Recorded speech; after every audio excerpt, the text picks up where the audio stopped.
Olá, boa tarde. Está começando o Jornal da Alerj, primeira edição, ao vivo, direto do plenário. Hoje o meu convidado é o presidente da Comissão de Meio Ambiente, deputado Thiago Pampolha, que realizou 2 vistorias na manhã de hoje em Seropédica. Boa tarde, deputado. Obrigado pela sua presença no Jornal da Alerj. Boa tarde, prazer.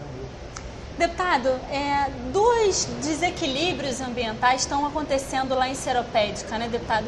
Primeiro, o senhor foi visitar a Baía de Sepetiba, ali em Itacuruçá, para tratar dessa questão da possível extinção dos botos cinzas, né, deputado? O que está acontecendo lá? Primeira correção, a Itacuruçá fica no município de Mangaratiba, né, e compreendido também o município de Itaguaí. Baía de Sepetiba pega todo esse trecho. O que está acontecendo é o seguinte: nós estivemos hoje examinando em loco, né, percebemos uma vida marinha muito saudável, muito extensa, né, a presença de botos cinzas, que são os golfinhos, que hoje estão extremamente ameaçados de extinção. Isso preocupa a todos nós, os pescadores locais, enfim, a todas as pessoas que têm uma verdadeira paixão pelo aquele local. E hoje há esse risco, essa ameaça iminente. E nós precisamos fazer ações emergenciais para a gente poder combater isso. Deputado, quais são os desequilíbrios que estão acontecendo lá na Baía de Sepetiba que pode estar causando essa questão de uma possível extinção e da grande morte desses botos? Bom, é uma situação bem complexa. Hoje eu estive lá com o coordenador científico do Instituto Boto Cinza, que é o Leonardo, e com a Procuradora da República, Monique, né, que está envolvida diretamente nesse caso, porque ela é coordenadora das espécies em extinção no Brasil. E nós estivemos navegando aquela região, observamos os botos, né, a movimentação deles, o local onde eles ficam pela manhã, para onde eles se deslocam. Eles têm uma característica muito peculiar, eles não têm uma característica migratória que nós temos, o ser humano tem, várias outras espécies têm, os golfinhos não têm, eles nascem e morrem naquele lugar. Então isso dificulta toda essa questão. A Baía de Sepetiba foi escolhida pelo governo com um potencial econômico, para desenvolvimento do Estado. Só que pouco se pensou na questão ambiental, na questão sustentável, a vida ecológica da região. Então, acho que isso é uma questão que preocupa todos nós, o crescimento dos empreendimentos, dos grandes empreendimentos naquela região. Quais são esses grandes empreendimentos que estão instalados lá, deputado? Olha, os grandes, são 9 empreendimentos, mas assim, os principais é a Vale, que tem 2 frentes de trabalho na região, tem a antiga Engá, que está extinta, mas deixou um prejuízo muito grande naquela região. Tem a CSA, que também prejudica, impacta diretamente naquela região. Tem o porto, hoje o porto de Itaguaí, que realmente o porto junto com as áreas de fundeio, que é a região onde os navios ficam parados. Nós temos também vários outros empreendimentos, talheiros. Nós temos a Marinha está ali também, a Marinha também, nós temos, enfim, docas.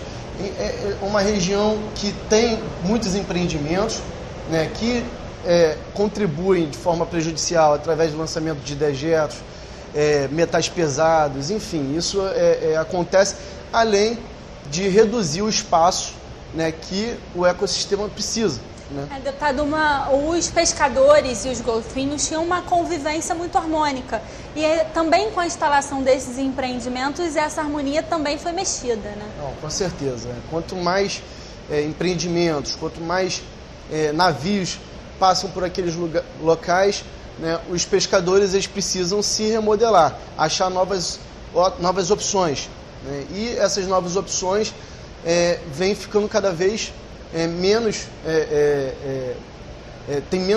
cada vez menos opções. Então isso é uma coisa que preocupa muito, porque os pescadores eles precisam colocar rede, e a rede, pelo simples fato da pesca da pesca predatória, que é uma questão fundamental também, que são as grandes traineiras que pescam em movimento, que levam grande quantidade de peixe, que usam e abusam de tecnologias muito avançadas, tem informações privilegiadas da circulação aquática dos cardumes, então eles captam com muita facilidade esse peixe e o pescador artesanal ele fica sem essa condição de competir com eles. Então aumentam cada vez mais as redes, né, que faz o necessário para poder pescar mais, e cada dia mais os golfinhos estão sendo vítimas dessas redes. E além da rede também tem um problema da alimentação, né? Que como aumentou a pesca predatória, também diminuiu a quantidade de alimento para os golfinhos, né? Lá é uma região que tinha muita corvina, né? E o Leonardo estava até falando isso. E aí essas grandes traineiras, né, com muita tecnologia desenvolvida, eles pegavam num raio de 12 quilômetros toda a corvina que vinha, e então deixou de ter corvina dentro da Bahia. E aí, né, a gente está citando um exemplo que prejudica os pescadores, mas aí a gente pode falar da sardinha, que os botos se alimentam, né, e aí você cria, né, todo um ambiente negativo, né, para a sobrevivência dessa espécie que está em extinção. Isso é alarmante demais. Deputado, depois dessa vistoria que foi feita hoje pela manhã, o que a comissão pretende fazer? Olha, nós precisamos de uma ação coordenada, emergencial, que já está sendo feita. A procuradora já solicitou, né, o apoio da Polícia Federal, da Guarda Costeira, dos órgãos de proteção ambiental, para que fizesse o monitoramento da região, né, para que pudesse controlar essas traineiras, esses barcos de pesca predatória, capturar, né, e inutilizar esses barcos. Isso já está sendo feito, nós verificamos muitas embarcações sendo apreendidas hoje. Isso é continuar fazendo isso, né, e evitar momentaneamente as redes de pesca. Nós sabemos que as redes de pesca não é uma atividade ilegal, é a sobrevivência do pescador, nós temos que ressaltar isso, mas momentaneamente é necessário, né, reverter isso, é necessária a paralisação desse tipo de prática, porque senão os botos vão acabar, e essa iminência é muito emergencial. Então, qual é a nossa perspectiva? Oferecer, né, através de uma audiência pública, subsídios para que o INEA, para que os órgãos de proteção ambiental, seja o IBAMA, seja a Secretaria Nacional da Pesca, ofereça a esse instituto operacionalização, né, estrutura para que ele possa desenvolver uma pesquisa mais bem apurada e, ao mesmo tempo, cobre das empresas ali instaladas uma forma de defesa, uma forma de prover o sustento, né? Uma compensação para prover o sustento desses pescadores artesanais, né, e estimular também, né, o potencial turístico daquela região, que é uma saída, uma alternativa sustentável e que também é possível. Nós temos em Fernando de Noronha passeios caríssimos para você visitar os golfinhos, e aqui nós estamos matando eles. Então não é uma questão de menos ou mais importância em relação aos outros segmentos da sociedade. É importante, é o nosso meio ambiente, é a nossa ecologia, e isso impacta diretamente na vida humana. Deputada, eu vou pedir licença ao senhor um minuto e nós vamos ao plenário com a repórter Malva Abreu, que tem informações sobre os projetos na ordem do dia. Boa tarde, Malva. Boa tarde, Natália. Boa tarde a todos. Os bares, restaurantes e casas noturnas que optarem pelo pagamento direto nos caixas podem ser obrigados a atender os clientes em no máximo 20 minutos. É o que determina o projeto de lei do deputado Luiz Martins, que será discutido hoje aqui no plenário. Quem descumprir a regra poderá ser punido de acordo com o Código de Defesa do Consumidor. Mas a norma não se aplica aos locais onde a cobrança é feita direto nas mesas. A ideia é que as pessoas não fiquem mais naquelas filas intermináveis. A proposta está em segunda discussão. Se for aprovada hoje, segue direto para sanção ou veto do governador. Eu volto com você, Natália. Obrigada, Malva, pelas suas informações. Deputado, após essa vistoria que foi feita na Baía de Sepetiba para apurar essa questão dos golfinhos, o senhor também foi apurar uma outra situação, que foi o vazamento de chorume do CTR, né, deputado? Centro de Tratamento de Resíduos local. O que aconteceu lá? Bom, ultimamente na mídia, acho que é o principal acidente ambiental que nós temos, que aconteceu em Seropédica, no CTR de Seropédica, e coincidentemente também aconteceu o derramamento no Rio Guandu, enfim, na outra região. Mas nós tivemos hoje no CTR de Seropédica, pudemos acompanhar o desastre, né? Chegando lá, a gente conversou com os técnicos da empresa que nos alertaram, né, algumas situações, né, alegam que foi um volume de 50 metros cúbicos de chorume que foi derramado. Né? O que foi alegado é que houve um acidente natural, um raio, né, pela chuva, pela tempestade que teve, um raio atingiu